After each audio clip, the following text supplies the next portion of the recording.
Hi everybody, welcome to today's activity. I'm Jess from Seedlings and Flowers Nursery School, and as part of our theme, The Wonderful World of Books, today we're going to be reading one of my favourite books. So do you remember that every book has got a title? So that's the name of the book. So the title of this book is The Smartest Giant in Town. And do you remember that every book has got two very important people? One of them is the author. Can you say that word for me? Author. And the other one is the illustrator. Can you say that for me? Illustrator. So the author is the person who writes the words for the book and comes up with the story for the book. The illustrator is the person who does the pictures. So those two people are very important in any book. So the author of this book is Julia Donaldson, and the illustrator is Axel Scheffler.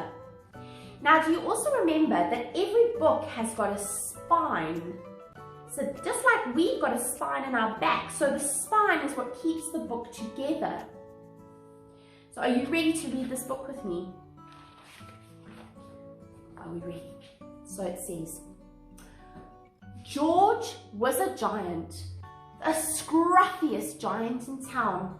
He always wore the same pair of old brown sandals and the same old patched up gown.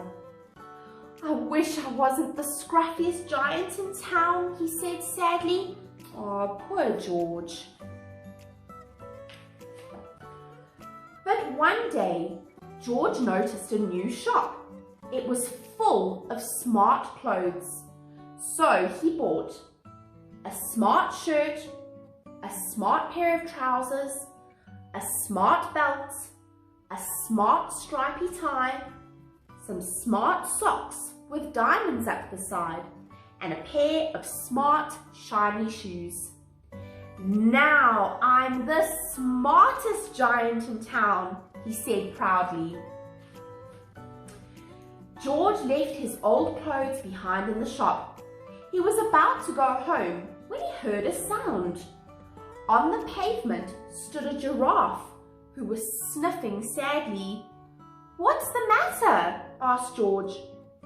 "It's my neck," said the giraffe. "It's so very long and so very cold.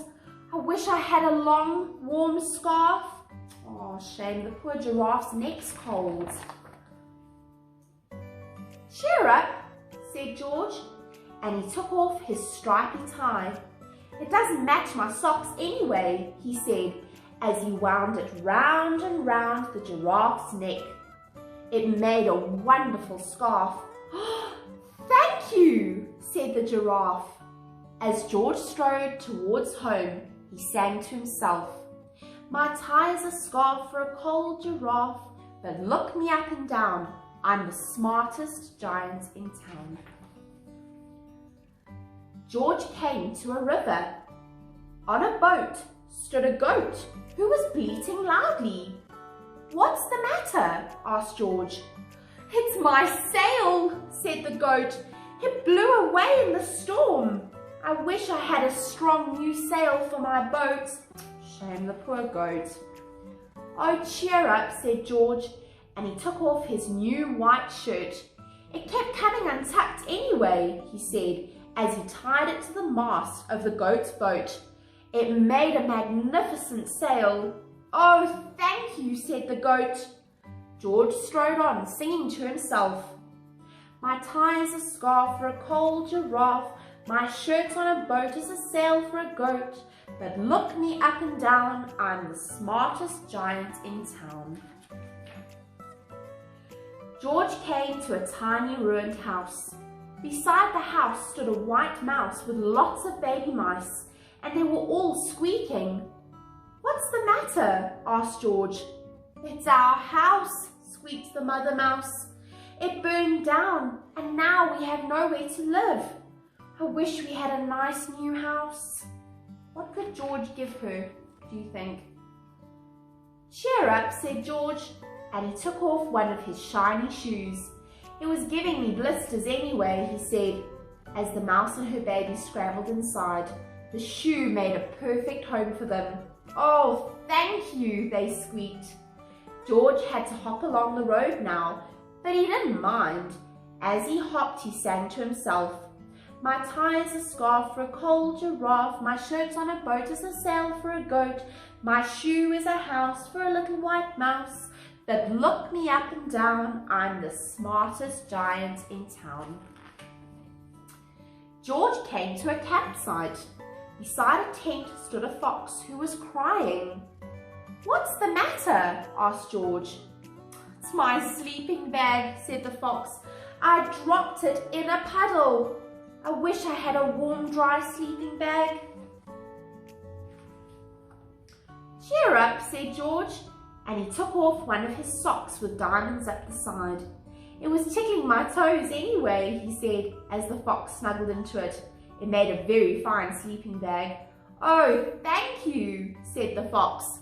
George hopped on, singing to himself, "My tie's a scarf for a cold giraffe, my shirt on a boat is a sail for a goat, my shoe is a house for a little white mouse, one of my socks is a bed for a fox, but look me up and down, I'm the smartest giant in town." George came to a big, squelchy bog. Beside the bog stood a dog who was howling. "What's the matter?" asked George. "It's this bog," said the dog. "I need to get across, but I keep getting stuck in the mud. I wish there was a safe, dry path." "Cheer up," said George, and he took off his smart new belt. "It was squishing my tummy anyway," he said as he laid it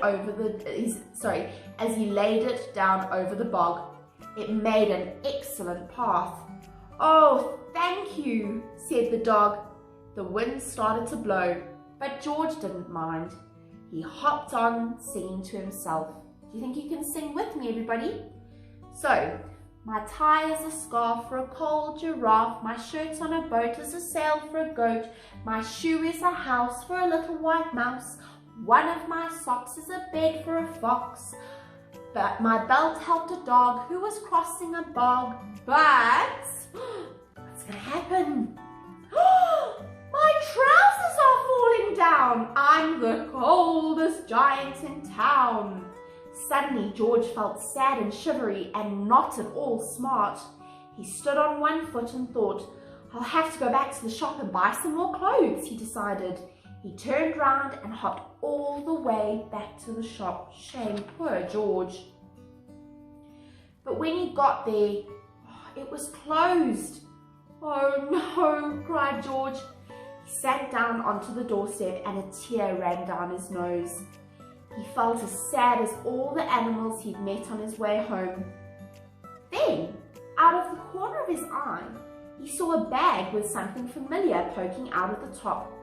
George took a closer look. "Oh, my gown!" he yelled. "My dear old gown and sandals!" George put them on. They felt wonderfully comfortable. "I'm the coziest giant in town," he cried, and he danced back home along the road. I was lucky that all his things were still there. Outside his front door stood all the animals he had helped. They were carrying an enormous present. "Come on, George," they said, "open it." George untied the ribbon. Inside was a beautiful gold paper crown and a card. "Look inside the card, George," said the animals. George put the crown on his head and opened the card. Inside it said, "Your tie is a scarf for a cold giraffe. Your shirt's on a boat as a sail for a goat. Your shoe is a house for a little white mouse. One of your socks is a bed for a fox. Your belt helped a dog who was crossing a bog.